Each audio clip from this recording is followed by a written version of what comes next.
George Milling-Stanley, head of gold strategy for State Street Global Advisors, joins us today. George, so nice to have you back at the show. Always happy to be here. I'm happy to have you on because I was telling you, I've just come back from the Vancouver Resource Investment Conference where there was a lot of euphoria surrounding gold price. And obviously I was there 2-3 weeks ago, so the rally was stronger than it is now. The question is the bullishness that we're seeing justified? Yeah, I think so. I mean, we've got higher prices than we had last year.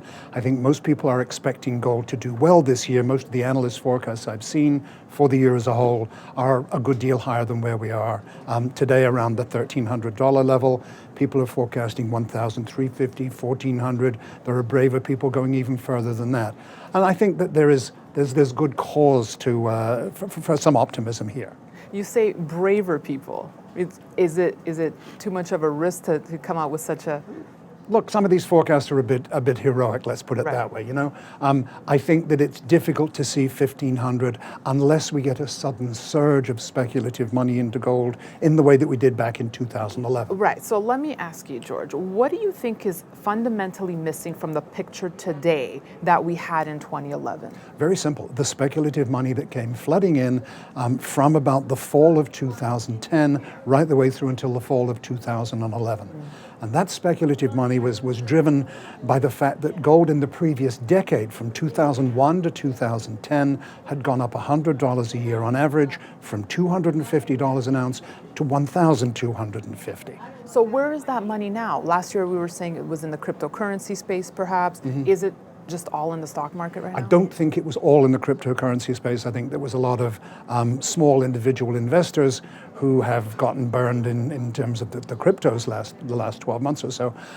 Look, when the hot money left gold, which was by the spring of 2013, was the final exit from gold for the hot money, I think they went into other commodities. I think they went into certain portions of the equity market that are still looking richly valued, shall we say, perhaps even overvalued. And I think they went into real estate in parts of the country too. But let's look at GLD inflows. Highest level in January, levels we haven't seen since September 2017. I believe it was 1.5 billion of inflows.